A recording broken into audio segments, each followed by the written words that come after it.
Okay, so Linda, just nod if you can see a magic system story arc. All right, so welcome everybody. We are talking about a magic system story arc. So we got a lot to cover in this half hour. You can put your questions in the chat. I can answer them at the end. I'm totally flexible either way. We like these sessions to be interactive. We just want to say, first of all, our most important value at Fictionary is kindness. You will hear this repeated at every single event we do from every one of our instructors and guest speakers because we believe being kind to each other helps with creativity and is all going to help us write better books. So, who am I? For those of you who don't know me, I am the CEO and founder of Fictionary. Oh, I got a little heart from Simona. That's nice. Just bounced up there. Woo! That makes me feel good. Did I mention I love people who come off video and interact? It makes this much more fun for me. I'm best-selling co-author of Write Novels That Sell. I'm an award-winning fiction author and I'm a structural editor. And right now, Linda and I are writing Secrets to Writing a Romance. Big shout out to our beta readers this week who sent us fabulous, unbelievable feedback. And we were so lucky to have some Story Coach editors give us feedback on this book. It's going to make it that much better. It will come out August 31st. And then I'm also writing Secrets to Writing a Mystery with Lisa Taylor, who some of you might have met already as one of our instructors. So super excited about all of that. What we're talking about today is the magic system. We have the book Secrets to Writing a Fantasy, and I'll just, if I have the link here, I'll stick the link there. This is the book that gives all the deep theory behind what we're talking about today. We're touching on one very specific piece of fantasy novels that all fantasy novels have. All right, so first of all, what is a magic system? And when we make definitions, everybody here will know that there's many definitions for the same thing. And so we try and keep our definitions consistent. It's the ones we use that work most effectively for what we're doing with structure. That doesn't mean there isn't a different definition out there or a different way you see things. So that's all okay.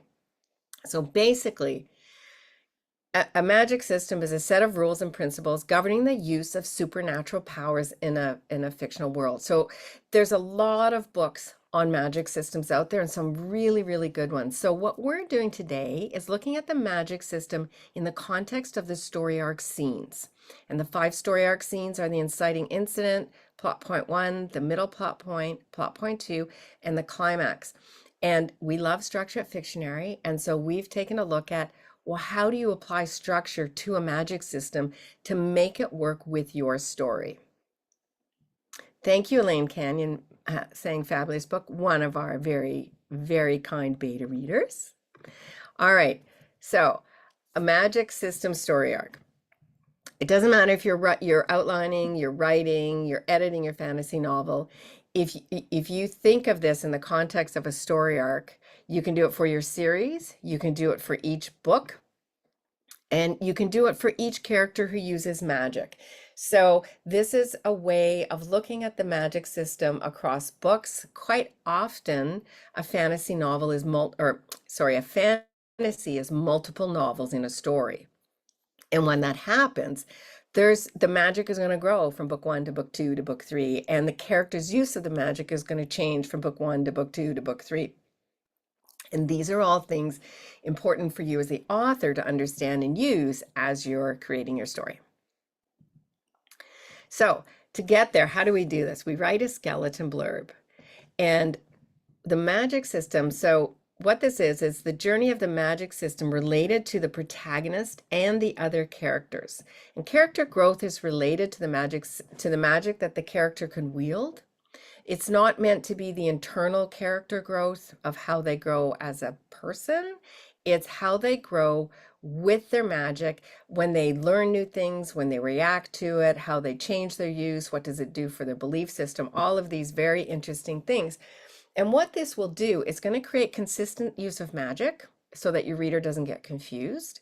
And it also creates tension because the reader knows that the character doesn't really know how to use their magic properly and is going to cause problems for them, even though it might look like a huge asset. They have this skill set. However, doesn't necessarily mean they're always going to use it in the right way. All right, so two important guidelines. So anyone who's read Fourth Wing, and I'm going to talk about that today, this is my view of what Taran looks like when he's talking to Violet, who's the main character, because he's supposed to be the biggest, baddest, scariest dragon out there, but it turns out he's a little bit of a softie too. So really what we're talking about today is the magic is only interested when it impacts major characters. It's fun to kill off little characters, when, as it's part of the whole battle scenes and everything. But when it gets really interesting is when it's related to major characters. And all magic helps or hinders the protagonist from reaching their story goal. So this is one of the most important things to note of today's presentation. You have a protagonist, they're going to have a goal. And so in Fourth Wing, Violet's goal is just to live because she's going into the Dragon's Quadrant. This magic helps her or hinders her, or there's no point in the magic.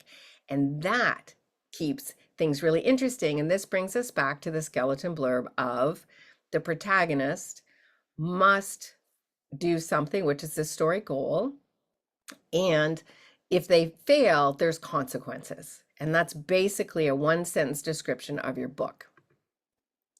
So now, if we look at a specific magic arc, and this is quite an advanced class, I should say that. So this is assuming you know a lot about the story arc and how the story arc works. So I'm not going to go into all of that.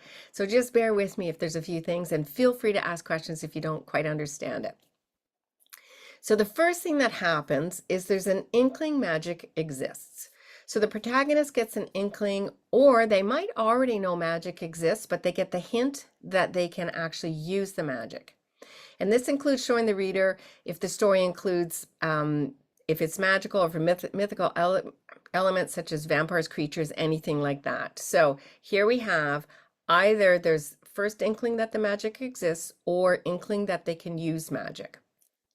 Plot point 1 is where the protagonist fully believes in magic, or if they already believe in it, it's when they use it for the first time. And these are the things that happen at plot point 1. The middle plot point, only sometimes needed depending on the story, it is where the protagonist actually uses the magic proactively. So they make a decision, they're going to do something very specific with it for a reason. Plot point 2, this is where they discover a major limitation. So the protagonist gains knowledge about magic they can use in the climax, or here's where they face some kind of limitation. And I'll talk through some of the books to show you what these are. And then the climax, this is critical. So the climax, the protagonist either achieves the story goal or they don't. In a fantasy, they use magic to do that. So that's what makes it a fantasy. If it was a straight up mystery, well, of course they don't use magic because it's not a fantasy book. But here, this is something that's genre specific. The reader wants to see how is that character using magic. And it could be, how are they fighting a vampire? How are they riding a dragon? How are they casting a spell? There's many things this could mean, but it's got to happen in the climax scene. All right, so we're going to look at 3 different types of books. So The Unbroken is a military fantasy, Fourth Wing known as a romantasy, and Game of Thrones is dark fantasy. There's a lot of deaths in Fourth Wing. We can call that dark too. So in The Unbroken, the magic is healing magic, and it's very low key through this book. So this is a military story which has magic in it. And Fourth Wing, the magic comes through the dragons. And so the characters in the story bond with the dragon and they can use magic because of their dragons. In Game of Thrones, there's dragons, which is the supernatural in the story. The main character, Daenerys, she uses that throughout the series. Characters can bring other characters back to life. So there's different types of magic or supernatural throughout these stories. So very different stories, all considered fantasy. We have different points of view strategy in these books. So in The Unbroken, there's two point of view characters. In Fourth Wing, it's really single point of view, but at the end, the love interest gets one scene, so it's really a single. And Game of Thrones has 9 point of view characters in the first book. And so you start picking out which of these characters can actually use magic or are related to it. And in Game of Thrones, not all of the point of view characters use magic. There's very specific ones that do. Okay, so we're going to go deeply into Fourth Wing, and I'm going to just show you in the Fictionary app. So this is our software. So we've pulled apart Fourth Wing and all our other books. We stick them in here and we have a look at them. And so if we look at the journey and we go down to story blurb, we can see here. So for book 1, Violet Sorrengail must use her intelligence to fight other students in the Riders Quadrant. Otherwise, she won't survive her first year as a cadet. That's her external goal. And I'm going to talk about this in a second. Her internal goal, her supernatural goal is Violet must learn to control her signet. Otherwise, she can't protect Navari's borders from evil mythical creatures, and all inside the borders will die. So that gives us, she's got an external plot of just trying to stay alive, and she's got her supernatural plot of using her magic to save the world, basically. So combined, this means Violet must use both her intelligence and her signet. Otherwise, all those within Navari's border will die. And quite often within a fantasy, we see the external stakes are lower, so it's only her life. And with the supernatural blurb, we see that the stakes are much higher. It's all of everybody within the borders. And so that basically highlights what the first book is about.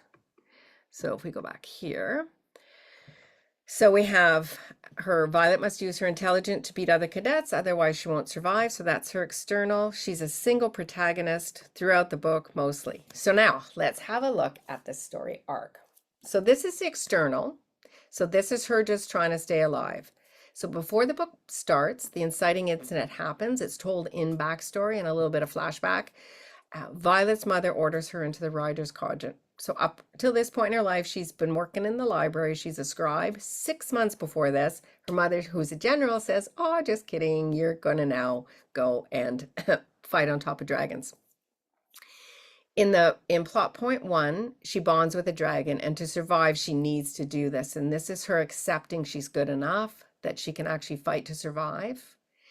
In the middle plot point, she channels Taryn, who's her dragon's powers for the first time. She can't control it, but she does. In plot point 2, she kills another character, and she's been trying to stay alive without killing people, and she fails here. This is her lowest point. And then at the climax, she wins the battle. So she achieves her goal of staying alive. That's her external goal. She's done that.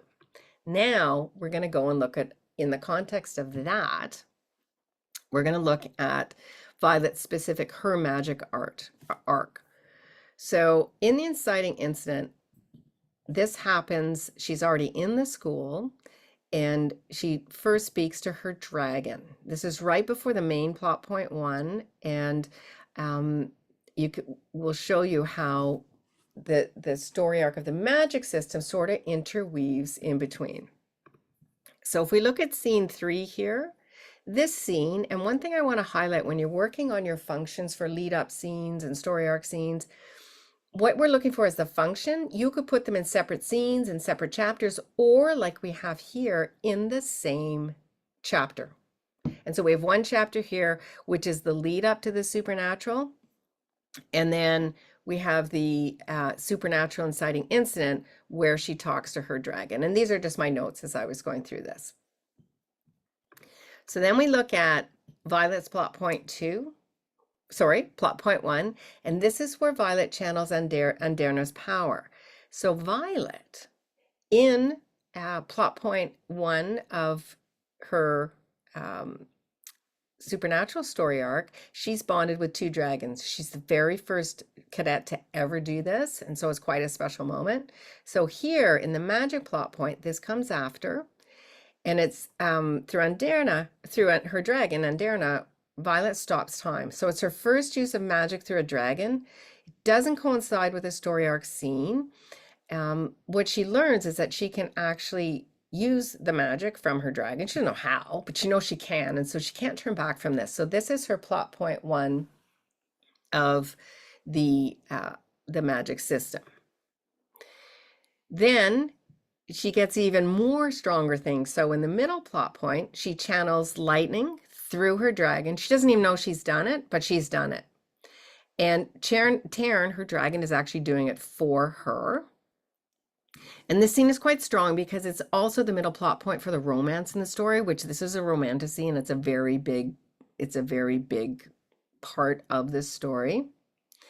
And if we look at scene 25, I'm just going to go down here for a second. So we can see here, this is where the magic system plot point 1 happens, and it's a lead up to the supernatural plot point 1. And so they come very nicely together and they support each other in the story, which is also important when you're thinking about your magic system. Then in plot point 2, you remember in the external, she kills Jack. Well, she uses magic to kill Jack. It's the same plot point as the romance plot point 2 as well. Violet uses magic to kill Jack, and she learns the power of her magic. So that's what she learns there.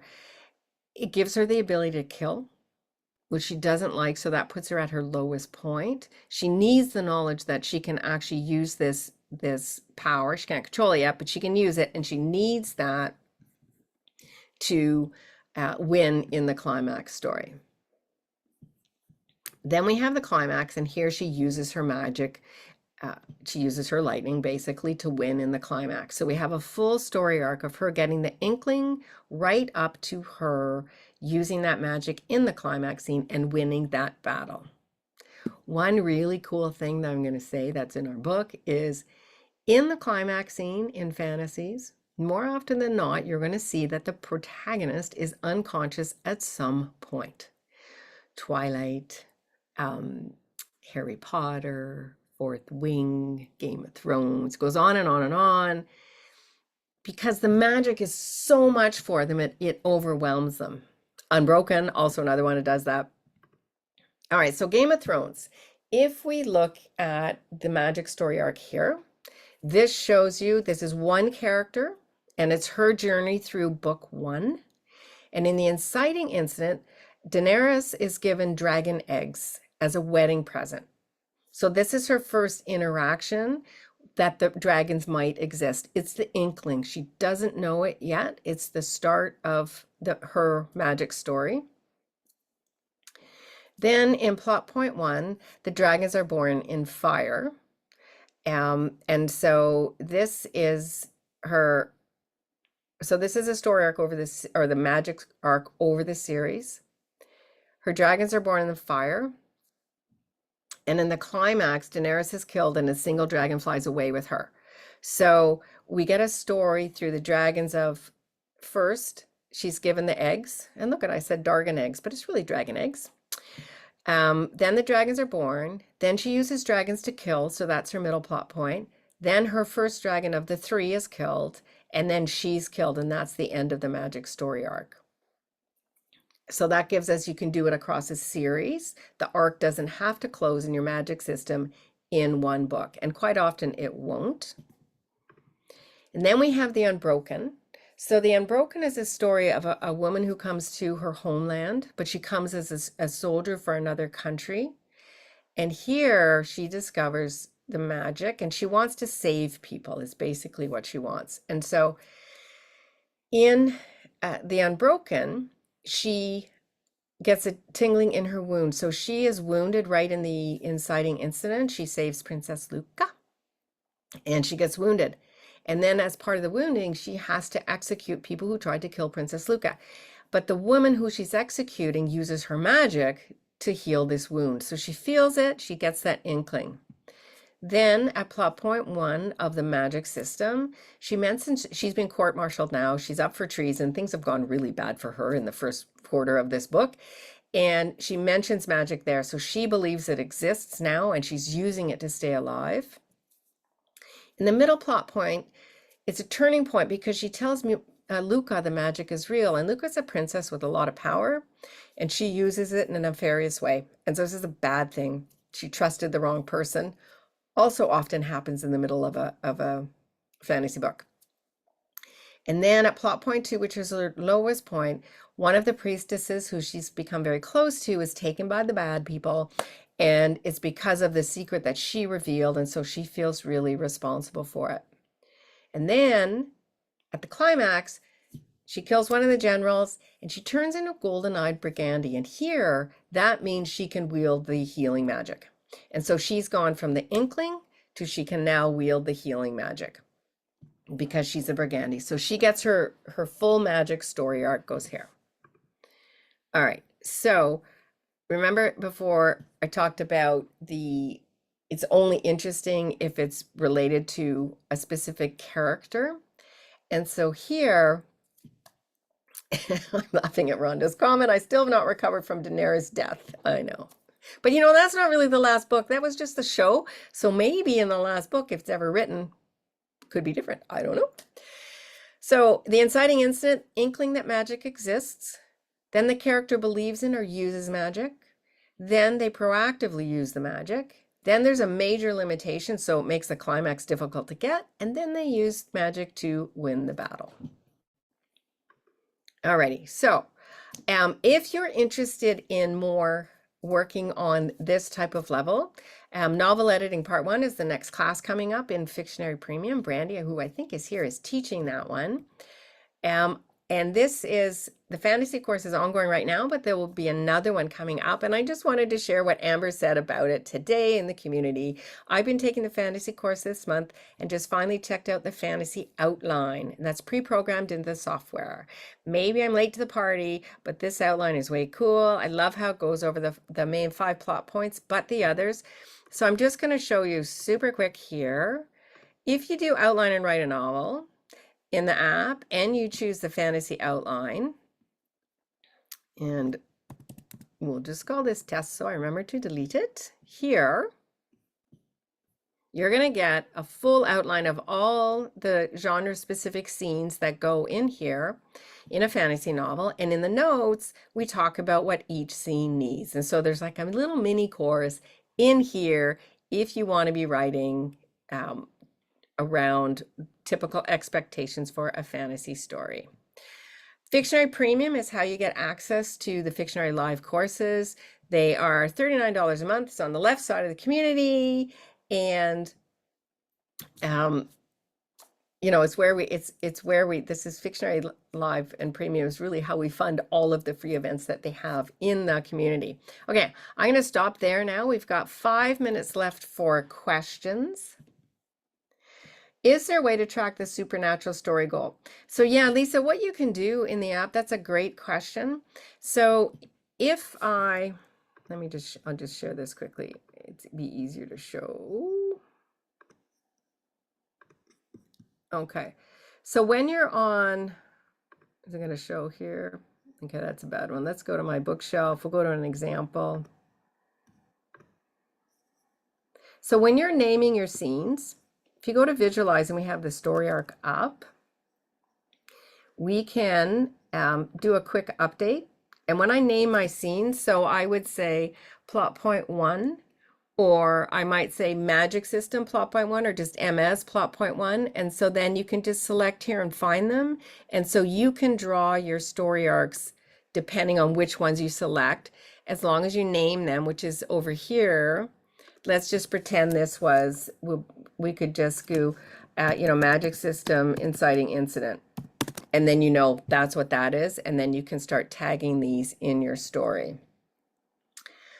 Leanna says, is there a difference between the arc for soft versus hard magic systems? Not really. So what you're looking at there, that's a great question, is the type of information you share in your system. So you still need to show an inkling, but one might show soft and one might show hard. And so it's really about the journey of the arc versus the specifics of the magic system itself. Does the story arc change when writing for young people? No, it's the same across all genres. And there is a fundamental story arc that it's just been there since the beginning of time. The very first books have it. It goes all the way through our history. And so what you want to do then is just apply it to your genre and what you're writing at. And so the level of what you're writing changes, your protagonist's age changes, etc. But the story arc is the story arc. Okay, Lauren, my magic system isn't really magic the way we usually think about it. It's animals and plants of another world. Okay, so same thing. You get the inkling that there's animals and plants from another world. There's a hint it's there. If they already know, then that character is interacting with them. So you can think of it in the same way as you think of the other magic systems. Yours is just, it's the animals and the plants.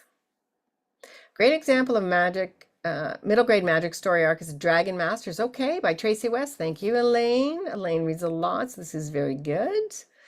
Chris, in my novel, my protagonist's magic is really and is revealed to be the Holy Spirit, but I'm convinced that this can be portrayed in development in the same way as magic. Sure, again, because it's something that's otherworld a little bit, right?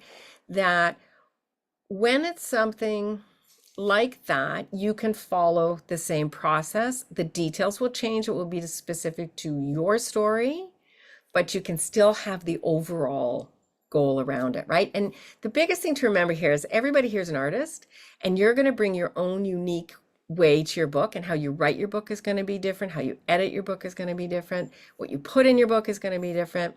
And we're trying to give you some guidelines and theory to help you do that. All right, Nick, in my book, if my book is more science fiction, is there a way characters can develop powers or what seems like powers in a way readers won't need to suspend belief too far? I'm trying to figure out how to properly do this by explaining this in a kind science-backed way, I guess. Any suggestions for trying to accomplish magic systems? So again, with the technology, so if we're looking at sci-fi and we're looking at how is technology used, either it's clear at the beginning of the book that there is certain technology and it's just used all the way through it, or it's a book where it's developed like you would develop a magic system. And so the technology gets developed along with the person. And so you would treat those differently. And one would be you have to, the best way to put in stuff so readers believe it is something in action. They're using a piece of technology that you show them using it.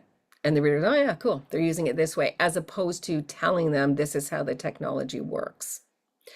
And if the characters don't know about the technology, they're on the journey of discovering the technology. Okay, Lisa, and when we choose positive, negative, neutral, it's regarding the combined blurb. Yes, so that's okay. So what Lisa's talking about here is we have story goal tracking, and what that means is every scene either brings the protagonist closer to or farther away from their story goal. So every scene is either going to be closer to one of those goals, and the combined goal should have both of them in them. That's a great question, Lisa. Okay, how does the fantasy trilogy influence the magic system? So in a trilogy, what you want to do is look at where the magic system is at the beginning of book one and where is it at the end of book one. And it's going to grow across all three books. And the way to create tension doing that is it gets more and more powerful. So it could be more and more helpful or more hurtful as the story goes forward. And if you can do a quick outline of your magic system in all three books, then it's easier to write the story because at the end of book one, the character can only do a limited piece of the magic and they can't do any of the other stuff because they don't know about it yet, which is why then people want to go to book two because they want to see what's going to happen. Annette, okay. Is it okay when writing a fantasy series to leave your books on a cliffhanger? So that is another great question. So be very careful. Book one of a series is going to have a story goal, and the protagonist has to achieve or not achieve that goal very clearly. You can't leave that goal as a cliffhanger. You can leave other goals as a cliffhanger that aren't related to book one goal. So it can be things leading to book two, book three, based on your overall series goal, but not based on book one goal. Book one has to be a complete book, so do not cliffhanger. If you write your skeleton blurb, the protagonist must achieve goal A, otherwise bad things happen, you got to answer that goal and address it in book one. Otherwise, readers get cranky and leave bad reviews, and we don't like that. Okay. Did I get all the questions? I think I did, and we're only 2 minutes over. Anybody else want to ask a question? Elaine, I see you giggling there. I like being on time. It makes me happy. I'm always impressed by how much you're able to get into these short ones. Sometimes I feel a bit bad because I feel like I'm talking too fast, but then sometimes I feel like you're spending a half an hour with me. You should get a lot out of this so that you can walk away and really, learn something about your books and how to write them and write a better book. I'm right back at you. Alrighty. Well, thank you, everybody. Super enjoyed that. Everyone have a lovely weekend from people all over the world, which is also fantastic. And we'll see you in the community again next week. And more hearts from Simona. I'm starting to really like you, Simona. These heart things are awesome. Bye, everybody.